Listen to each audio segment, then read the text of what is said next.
बातमी आहे कराटे मध्ये यश संपादन केलेल्या मनोर मधल्या विद्यार्थ्यांची। मनोर मधल्या 1-2 नाही तर एकूण 9 विद्यार्थ्यांनी कराटे मध्ये ब्लॅक बेल्ट मिळवला आहे। साश हस को मुंबई अहमदाबाद महामार्गावरील नालासोपारा हद्दीतील एसटी लुक्स हायस्कूल बिलालपाडा येथे आयोजित करण्यात आलेल्या समारंभात प्रशिक्षक, पालक व विद्यार्थी यांच्या उपस्थितीत या विद्यार्थ्यांना ब्लॅक बेल्ट, प्रमाणपत्र व गुलाब पुष्प देऊन सन्मानित करण्यात आले।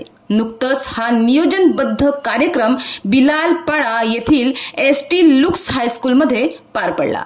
कराटे मध्ये ब्लॅक बेल्ट म्हणजेच काळा पट्टा हा सर्वात उच्च आणि प्रतिष्ठित रँक आहे, जो एका विद्यार्थ्याने कराटे मध्ये आपल्या कौशल्याची आणि ज्ञानाची एक विशिष्ट पातळी गाठल्याचे दर्शवितो। कराटे मध्ये बेल्ट क्रमवारीत पांढरा, पिवळा, केशरी, हिरवा, निळा, लाल असे पट्टे असतात, जे विद्यार्थ्यांच्या प्रगतीचे टप्पे दर्शवतात। मात्र ब्लॅक बेल्ट हा सर्वात प्रतिष्ठित रँक आहे। हा बेल्ट एका विद्यार्थ्याने संपूर्ण रँकिंग प्रणालीतून प्रवास केल्याचे दर्शवितो आणि मन व शरीराची एक अतिशय विशेष कामगिरी म्हणून ओळखला जातो।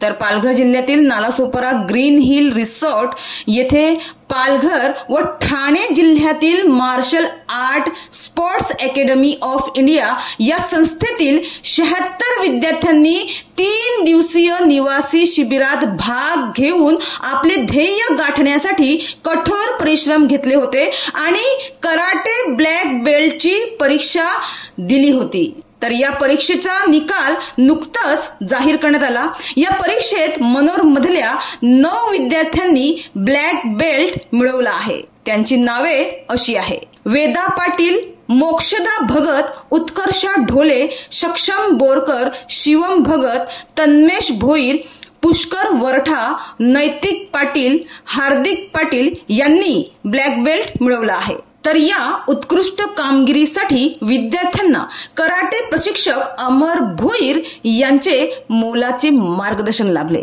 तर कार्यक्रमाच्या उद्घाटनाप्रसंगी प्रमुख वक्ते व कार्यक्रमाचे अध्यक्ष म्हणून Chavan sir, Vishwanath Kamble sir, Mahesh Bhoir sir व मार्शल आर्ट स्पोर्ट्सचे संस्थापक भाईदास देसले सर व चीफ एक्झामिनर कृपेश पाटील, अमर भोईर सर उपस्थित होते। तर या प्रशिक्षणामुळे कराटे शिकणाऱ्या विद्यार्थिनींमध्ये सुरक्षेची भावना आता निर्माण झाली आहे। कराटे शिकल्यामुळे आमचं संरक्षण तसेच इतरांचंही संरक्षण करण्याचा आत्मविश्वास आता आमच्यामध्ये निर्माण झाला आहे, असे कराटे शिकणाऱ्या विद्यार्थिनींनी आपल्या भावना व्यक्त करताना सांगितले। तर एकीकडे आजकाल जिकडे पाहावं तिथे मुले मोबाईल घेऊन बसलेली असतात, त्यामुळे मुले आळशी होत चाललेली आहेत।